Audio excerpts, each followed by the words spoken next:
तो दोस्तों फिर एक बार आपके लेकर आए हैं देश दुनिया की सभी ताज़ा बड़ी खबरें फटाफट इस वीडियो में आपको बताने वाले हैं। तो वीडियो को अंत तक जरूर देखें। अगर आप भी मानते हैं तबलीगी जमात के मौलाना मोहम्मद साद पर मीडिया के द्वारा लगाए गए सभी आरोप फर्जी और गलत है तो हमारी वीडियो को लाइक करके अपना समर्थन जरूर दर्ज करें। इसी बीच पहली खबर की ओर बात करते हैं। 166 जमातियों का कबूलनामा, मौलाना मोहम्मद साद ने ही मरकज में रुकने को कहा था। जी हां दोस्तों, ये काफ़ी बड़ी खबर निकलकर सामने आ रही है।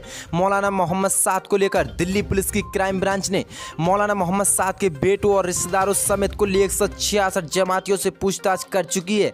सूत्रों के मुताबिक ज़्यादातर जमातियों ने क्राइम ब्रांच को दिए अपने बयान में माना कि 20 मार्च के बाद मरकज में रुकने के लिए मौलाना मोहम्मद साद ने ही बोला था। जी हाँ दोस्तों, ये काफ़ी बड़ा बयान दिया है। 166 जमातियों ने ज़्यादातर जमातियों ने क्राइम ब्रांच को बताया कि वो खुद से मरकज को निकालना चाहते थे, लेकिन मौलाना मोहम्मद साद ने उन्हें ऐसे करने से मना कर दिया था। क्राइम ब्रांच के सूत्रों के मुताबिक मौलाना मोहम्मद साद ने जानबूझकर अपना कोविड-19 टेस्ट सरकारी अस्पताल से नहीं करवाना चाहते हैं, क्योंकि वो जानते हैं कि जैसे ही सरकारी अस्पताल से कराया हुआ कोरोना टेस्ट की रिपोर्ट निगेटिव आती है तो क्राइम ब्रांच मौलाना मोहम्मद साद को पूछताछ के लिए बुला सकती है। मौलाना मोहम्मद साद को इस बात की जानकारी है कि जब तक वो अपनी कोरोना नेगेटिव वाली रिपोर्ट नहीं देगा तब तक क्राइम ब्रांच मेडिकल प्रोटोकॉल के तहत चाहकर भी पूछताछ के लिए नहीं बुला सकती। इसी बात का फायदा मौलाना मोहम्मद साद उठा रहे हैं। जी हां दोस्तों, ये काफ़ी बड़ी खबर निकलकर सामने आ रही है। क्राइम ब्रांच के सूत्रों के मुताबिक उनके पास काफ़ी सारे सबूत हैं, जिससे पता चलता है कि निजामुद्दीन के मरकज में लोगों को पुलिस द्वारा नोटिस देने के बाद भी जानबूझकर रोका गया था,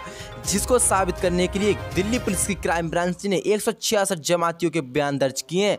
इसके अलावा क्राइम ब्रांच ने 700 विदेशी जमातियों के पासपोर्ट कैंसिल करने के लिए भी गृह मंत्रालय को पत्र लिखा। तो ये दोस्तों काफ़ी बड़ी खबर निकलकर सामने आ रही है। 166 जमातियों ने कहा है कि मौलाना मोहम्मद साद ने 20 मार्च के बाद मरकज में रुकने को कहा था। अब देखते हैं इस मामले में अगली की अपडेट क्या आती है। इसी बीच अगली खबर की ओर बात करते हैं, जो कि अमेरिका से निकलकर सामने आ रही काफ़ी बड़ी खबर है। अमेरिकी आयोग की अपील, नागरिकता संशोधन के खिलाफ प्रदर्शन करने वाले गिरफ्तार लोगों को रिहा करे भारत सरकार। जी हां दोस्तों, ये काफ़ी बड़ी खबर निकलकर सामने आ रही है। अमेरिकी अंतर्राष्ट्रीय धार्मिक स्वतंत्रता आयोग USCIRF ने भारत से कोविड-19 संकट के दौरान नागरिकता संशोधन कानून CAA का विरोध करने वाले प्रिजन्स ऑफ कॉन्शियंस को छोड़ने के लिए कहा है। आपको बता दें कि प्रिजन्स ऑफ कॉन्शियंस का मतलब है ऐसे कैदियों से जिन्हें राजनीतिक, धार्मिक या अन्य धर्मनिरपेक्ष रूप से शांतिपूर्ण प्रदर्शन करने के लिए गिरफ्तार किया गया है। USCIRF ने मोदी सरकार से अपील की है कि इस वक्त भारत को ऐसे कैदियों को छोड़ देना चाहिए जिन्होंने अपने लोकतांत्रिक अधिकारों के तहत प्रदर्शन किया। अमेरिकी आयोग ने विशेष रूप से भारत के जामिया मिलिया इस्लामिया विश्वविद्यालय की एक रिसर्च स्कॉलर सफूरा जरगर की गिरफ्तारी का भी जिक्र किया है। सफूरा को 10 अप्रैल को दिल्ली पुलिस ने नागरिकता संशोधन कानून CAA के खिलाफ प्रदर्शन करते समय हिरासत में लिया था। CAA कानून पिछले साल दिसंबर में लागू होने पर मुस्लिम महिलाओं के नेतृत्व में पूरे भारत में विरोध प्रदर्शन हुए थे। प्रदर्शनकारियों का कहना है कि CAA को राष्ट्रीय नागरिकता रजिस्टर के साथ जोड़े जाने से लाखों मुस्लिम मानों को खतरा है। जी हां दोस्तों, ये काफी बड़ी खबर सामने निकल कर आ रही है। अमेरिकी आयोग ने कहा, कोविड-19 संकट के दौरान खबर है कि भारत सरकार CAA के विरोध करने वाले मुस्लिम कार्यकर्ताओं को गिरफ्तार कर रही है, जिसमें प्रेग्नेंट सफूरा जरगर भी शामिल है। इसी अमेरिका आयोग ने पिछले महीने पब्लिश हुई एनुअल रिपोर्ट में भारत को 2019 के दौरान धार्मिक स्वतंत्रता का उल्लंघन करने वाला देश भी बताया गया था। तो ये दोस्तों काफ़ी बड़ी खबर निकलकर सामने आ रही है। अमेरिका ने काफ़ी बड़ा कदम उठाया है, जो कि नागरिकता संशोधन कानून के खिलाफ जितने लोग भारत सरकार ने गिरफ्तार किए हैं उनको जल्द से जल्द छोड़ा जाए। अब देखते हैं भारत सरकार इस पर क्या कदम उठाती है। इसी बीच अगली खबर की ओर बात करते हैं। गडकरी और सीतारमण के बयान पर P चिदंबरम का मोदी सरकार पर हमला, कहा समझ में नहीं आ रहा कौन लोन देने वाला कौन लेने वाला। जी हां दोस्तों, केंद्र की मोदी सरकार ने 20 लाख करोड़ के आर्थिक पैकेज के क्षम लघु और माध्यम उद्योग MSME के लिए 3 करोड़ रुपए के लोन का पैकेज का ऐलान किया है। इसी ऐलान पर पूर्व वित्त मंत्री और कांग्रेस के वरिष्ठ नेता P चिदंबरम ने मोदी सरकार पर हमला बोला है। मोदी सरकार पर निशाना साधने के लिए P चिदंबरम ने केंद्रीय मंत्री नितिन गडकरी और वित्त मंत्री निर्मला सीतारमण के बयान का हवाला दिया है।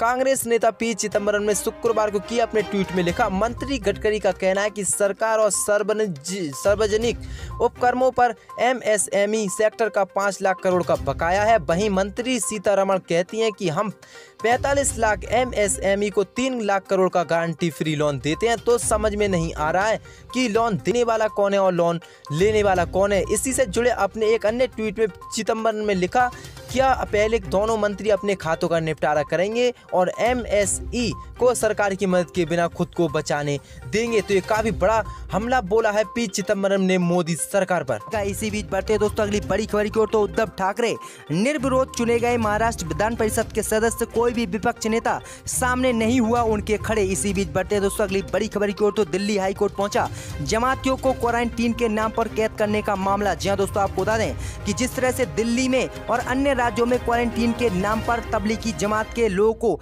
जो है कैद करके रखा गया है, वहीं 1.5 महीने से अधिक अवधि होने के बावजूद भी उन्हें नहीं छोड़ा जा रहा है। और इसी को लेकर दिल्ली हाई कोर्ट में एक याचिका डाली गई है, जिसमें दिल्ली हाई कोर्ट सुनवाई करेगा और तबलीगी जमात के क्वारंटीन सेंटर पर जो कैद करे हैं तबलीगी जमात के लोग, उन्हें छोड़ने पर कोई फैसला देगा, जिसके बाद तबलीगी जमात के सदस्यों को उनके राज्य उनके घर भेजा जाएगा। इसी बीच बढ़ते हैं दोस्तों अगली बड़ी खबर की ओर।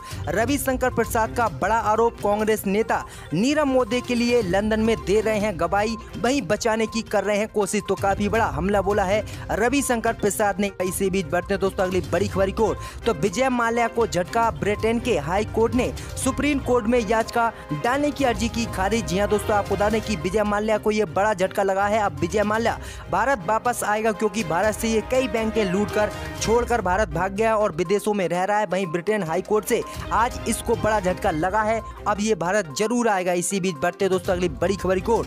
तो सरकारी कर्मचारियों के लिए बड़ी खुशखबरी, घर से काम करने का मिलेगा विकल्प। जी हां दोस्तों, आपको बता दें कि केंद्र की मोदी सरकार ने यह काफी बड़ा फैसला लिया है कि सरकारी कर्मचारी घर से ही ऑनलाइन जो है अपने घर से ही काम करेंगे सरकार के लिए, क्योंकि कोरोना महामारी के बीच जो है सभी कर्मचारी अपने घरों से निकलेंगे तो कोरोना वायरस बहुत तेजी से फैलेगा और उन्हें भी कोरोना वायरस होने की आशंका है। इसी बीच केंद्र की मोदी सरकार ने काफी बड़ा कदम उठाया है कि सभी सरकारी कर्मचारी ऑनलाइन घर से ही काम करेंगे। इसी बीच बढ़ते दोस्तों अगली बड़ी खबर की ओर। तो वित्त मंत्री निर्मला सीतारमण ने आज राहत पैकेज के दूसरे चरण की घोषणा। जाने किसे क्या मिला? जी हां दोस्तों, आपको बता दें कि रेहड़ी वालों की मदद को आगे आई मोदी सरकार, 5000 करोड़ रुपए का फंड जारी किया है मोदी सरकार ने। वहीं जो है जमीन पर लोन लेने वाले किसानों को मिलेगा ब्याज में 2% की छूट। वहीं प्रधानमंत्री आवास योजना के तहत प्रवासी मजदूरों को कम किराए पर उपलब्ध कराएगी मकान मोदी सरकार। वहीं आपको बता दें कि अब प्रवासी मजदूर देश के किसी भी कोने में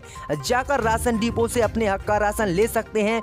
वित्त मंत्री निर्मला सीतारमण ने आज ये की है घोषणा। वहीं इजराइल के नक्शे कदम पर इंडियन आर्मी 3 साल के लिए कोई भी हो सकता है फौज में भर्ती। जी हां दोस्तों, आपको बता दें कि इंडियन आर्मी ने काफी बड़ा ऐलान किया है कि अब 3 साल के लिए कोई भी आम व्यक्ति आर्मी में भर्ती हो सकता है, क्योंकि नया संशोधन कानून इंडियन आर्मी लेकर आ रही है। वहीं इजराइल पहले से ही इस नक्शे कदम पर काम कर रहा है। इजराइल में 3 साल के लिए कोई भी इजरायली व्यक्ति इजराइल आर्मी में भर्ती हो सकता है और देश की सेवा कर सकता है। इसी के तहत अब भारतीय आर्मी ने भी 3 साल के लिए भी कोई भी भारतीय आर्मी ज्वाइन कर सकता है और देश की सेवा कर सकता है। तो ये भारतीय आर्मी ने काफी बड़ा फैसला लिया है। इसी बीच बढ़ते दोस्तों अगली बड़ी खबर की ओर। तो मध्य प्रदेश में कमलनाथ सरकार के अंतिम 6 महीने के फैसलों की समीक्षा के लिए मंत्री समूह का गठन। जी हां दोस्तों, आपको बता दें कि जिस तरह से कमलनाथ सरकार को बीजेपी ने मध्य प्रदेश में से गिराया था और बीजेपी ने अपनी सरकार बनाई थी, वहीं कमलनाथ ने 6 महीने में जो भी फैसले लिए थे राज्य के लिए, उन पर अब मंत्री समूह का गठन किया है बीजेपी ने।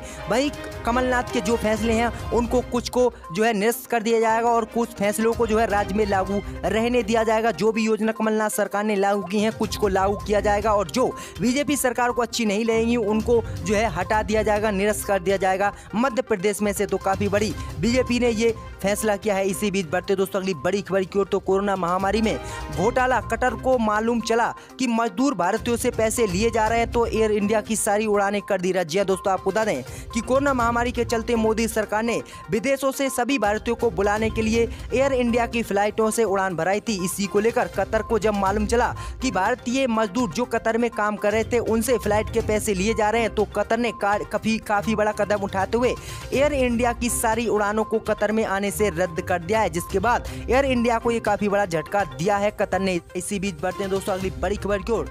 तो भारत के राष्ट्रपति रामनाथ कोविंद अब अगले 1 साल तक 30% कम लेंगे सैलरी। जी हां दोस्तों, आपको बता दें कि कोरोना महामारी के चलते राष्ट्रपति रामनाथ कोविंद ने अपनी 30% से कम सैलरी लेने का फैसला लिया है और बाकी सैलरी कोरोना महामारी के तहत पूरे देश में इसे दान देने का फैसला किया है और 30% सैलरी कम लेंगे। ये काफी बड़ा फैसला किया है जो है राष्ट्रपति रामनाथ अमरनाथ कोविंद। इसी बीच बढ़ते दोस्तों अगली बड़ी खबर की ओर। तो जम्मू कश्मीर के पुलवामा और शोपियां में शुरू की गई 2GB इंटरनेट सेवा। जी हां दोस्तों, आपको बता दें कि जब से जम्मू कश्मीर से अनुच्छेद 370 हटा है तब से इंटरनेट सेवा को वहां पर बंद कर दिया गया था। लेकिन जम्मू कश्मीर के लोगों ने सुप्रीम कोर्ट में याचिका डाली थी कि वहां पर 4G इंटरनेट चालू कर दिया जाए, लेकिन वहां की जिला प्रशासन और जम्मू कश्मीर प्रशासन ने इसकी इजाजत देने से मना कर दिया था और सुप्रीम कोर्ट में गुहार लगाई थी कि जम्मू कश्मीर में अगर 4G इंटरनेट चालू किया गया तो इसका इस्तेमाल जो है आतंकवादी करेंगे, जिससे कि भारत को काफी नुकसान होगा। और इसी के तहत जम्मू कश्मीर में 4G इंटरनेट चालू ना करते हुए 2GB इंटरनेट सेवा अब चालू कर दी है। अब कोई भी आम कश्मीरी या आम व्यक्ति जम्मू कश्मीर में 2GB इंटरनेट सेवा का लाभ उठा सकता है। इसी बीच बढ़ते हैं दोस्तों अगली बड़ी खबर की ओर।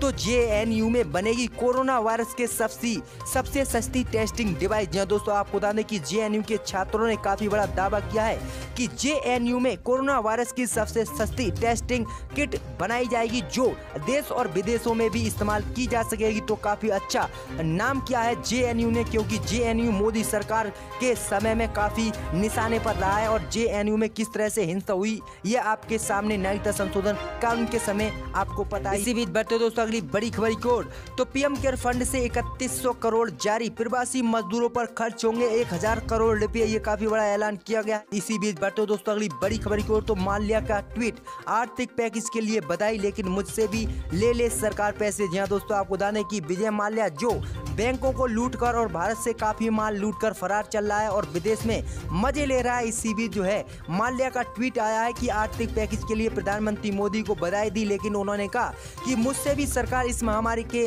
कारण ले पैसे, लेकिन मुझे छोड़ दे। तो ये काफी बड़ा झटका जो विजय माल्या को लगा है।